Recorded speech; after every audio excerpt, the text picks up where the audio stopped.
Let's start with that very fact. How is the drive going? Are we likely to reach 500,000 this weekend, as has been envisioned by the government? So I think certainly many of our sites are open and are vaccinating. Unfortunately, the turnout has not been as good as we'd hoped. We will vaccinate many people over the weekend, but I think we are unlikely to reach the 500,000 target. So far over the weekend, we have vaccinated just over 200,000 people. Well, that's not a bad number, but I suppose you are right in terms of us wanting to ramp up that particular drive. Dr. Lesley Bamford, what would you think is the issue here in terms of people still being reluctant to get vaccinated, knowing that we have a potential fourth wave coming, which means festive season plans could be derailed, and a whole host of other issues when it comes to the health of citizens? Why is it still so difficult for people to go towards the jab? Is it an issue of marketing also? So we have reached an important milestone that 40% of adult South Africans have been vaccinated. So there is a significant people who are now protected, but clearly that means that still 3 out of 5 adults are not vaccinated and not protected. We believe that there's a range of reasons.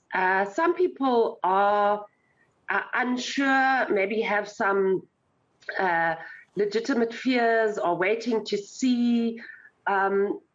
And those people really, we just want to reassure them that the vaccines are safe and effective, and really ask them to make that effort to get to one of our vaccination sites.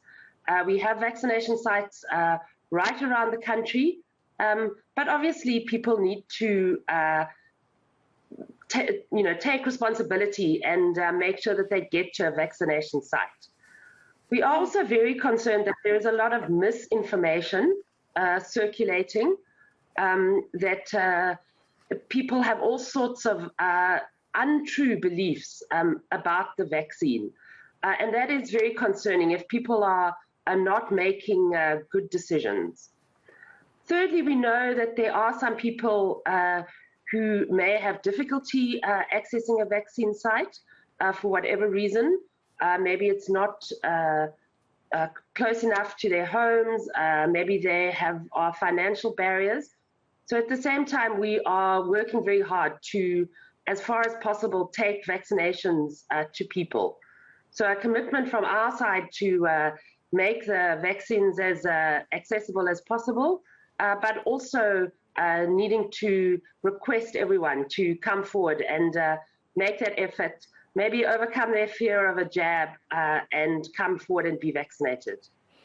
Just a final thought from you. We've reported recently about some pharmacies or some people not being able to access the Pfizer jab, particularly in pharmacies, an indication of some stock issues. Could you maybe create some clarity around that and just alleviate any concerns around stock availability that may have reared its head in the recent times? So we can say with no shadow of doubt, we have enough vaccines in the country. We have the Johnson & Johnson vaccine in stock. We have the Pfizer vaccine in stock. There are some issues around how we operationalize the program. And it is true that not every site is offering both vaccines at the same time. However, just to reassure people, there are certainly no shortages of the vaccines.